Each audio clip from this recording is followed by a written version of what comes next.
We are going to be looking at the Reports tab in KDP. This is how you're going to find out how many books you're selling, how much money you're making, and to really understand the reporting of your personal statistics. So right here in KDP, I have just clicked on this Reports tab. We're going to immediately see the dashboard. This dashboard is going to summarize today, our orders, and how many pages read. Right here, we have an estimated royalty. Now, this isn't always accurate to the cent. Sometimes it's a little different than what you get paid, and that's just based off of a variable of things. Your orders, again, this can sometimes change if there's like a return or something. So these are all technically figurative numbers, but I find this dashboard to be incredibly accurate. And then KENP read. Basically, this is your Kindle pages. I typically don't have many pages read just because my children's books are very small, and this number is never going to really be a big number for me. If you're doing something like novels and you're enrolled in the Kindle program, then this is going to go ahead and be probably bigger, and it is actually a big source of income for a lot of authors. Now, scrolling down, we're going to be able to see our orders for the day. Mine looks really funny right now because I had an extremely large amount of orders one of these days, and that was very exciting, but it's made my chart really, really squished. So normally it will look a lot more balanced than this. I just had a very strange luck and very happy day where one of my books just sold a ton more than I normally do on a daily basis. We again can see the KNEP read here. I don't sell a lot of ebooks, and I don't have a lot of pages in my children's books. And then this is your royalties estimator. So if you hover over it every day, it's going to give you a number of what you're estimated to make. And that does take into account your KNEP. Sorry, I mix that up all the time. KENP. Thank you to my brain that switches letters all the way around. So the KENP plus your book sales royalties. So those two things will be calculated into this royalty estimator.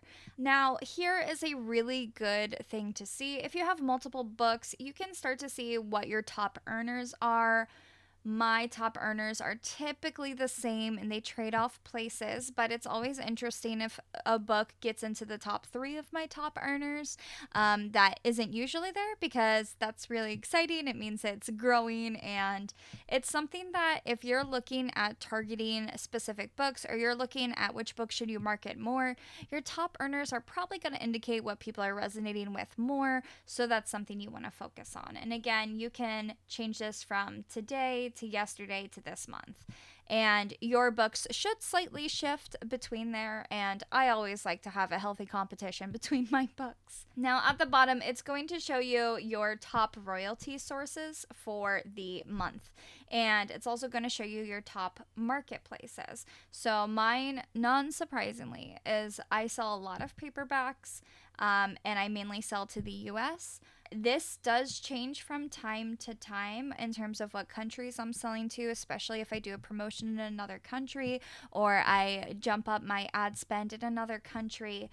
And then again, yes, Kindle Unlimited, I'm not going to have a ton of royalty coming from that just because, again, I don't have a lot of pages in my ebook, but if I did, this would be significantly higher. And then my ebook sales, I don't focus on ebook sales. I do use ebooks mainly for my children's books as a way to promote the book.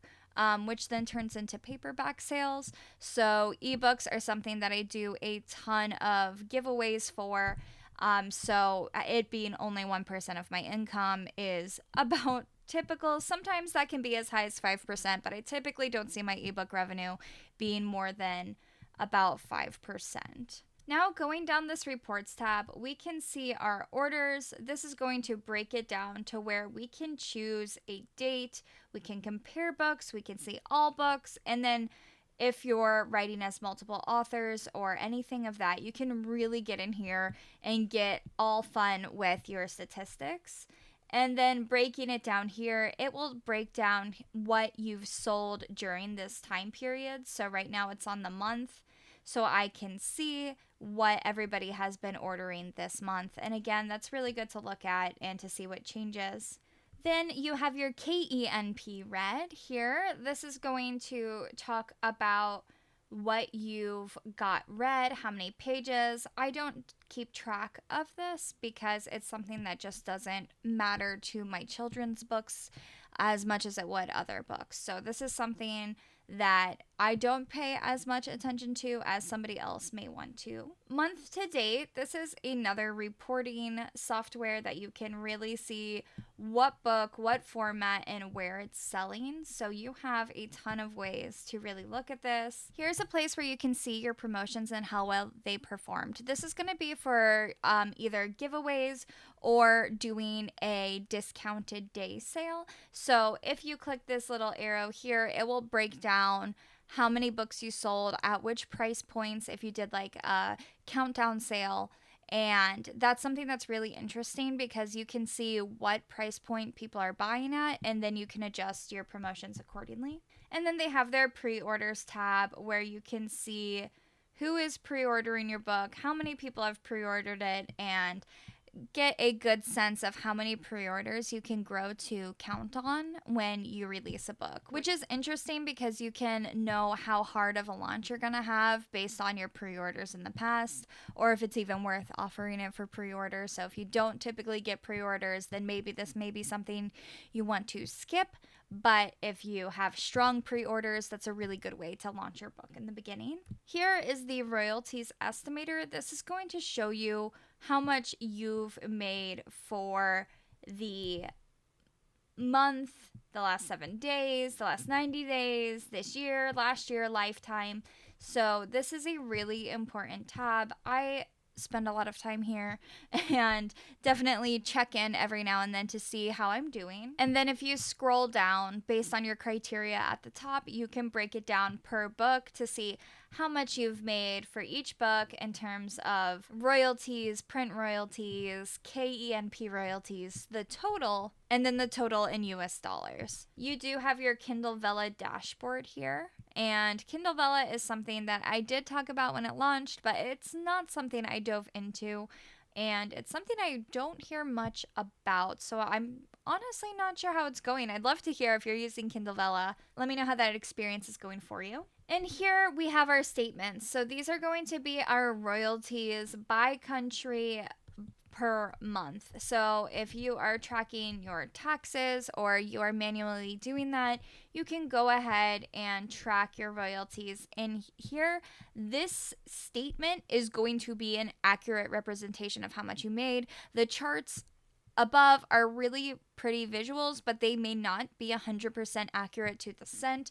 This is going to track what you're actually making, what you're actually getting paid. And then you can verify that with your payments here, where it will tell you what marketplace paid you, how much they paid you, and how much you're really making. So in terms of tracking your expenses, you're going to want to keep it in this statements area and use the rest as a good rough outline of understanding where you're at. And then they have a link to the old reporting system, which I don't recommend you even dive into. So allow yourself some time to explore this. There are certain tabs I typically don't use. There are some I use all the time. So I mainly sit on my dashboard, and then I will sit on the royalties estimator tool. And in terms of tracking for income, you will get a 1099 at the end of the year, but you can also double verify that with all your royalty statements and your bank account that's associated. So hopefully that helps summarize this dashboard and ignore my weird little blip of my bar chart right there. Normally, it should look pretty even every day if you're having consistent sales, which the little ones do look relatively even. There are a few bigger hits, and then that one really giant day, which ended up being a bulk order. So I have expanded distribution on. So that was a huge expanded distribution order where they ordered a ton of books at once. So that was very, very exciting. But usually here, if you're not having those big expanded distribution orders pop in every now and then, it'll be probably balanced. And then the goal with authorship, at least the goal I recommend, is to have consistent sales. Not only does this give you something to look forward to and to predict about where you're growing and where you're at, but it is something that really helps the algorithm. So the higher you rank, the better sales you have. And the more consistent sales, the higher you rank. So it is always better.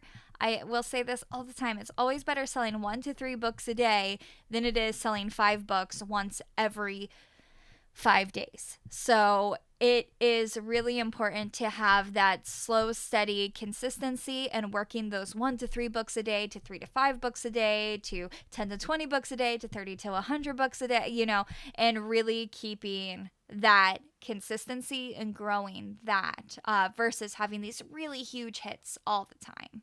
So I hope this has helped.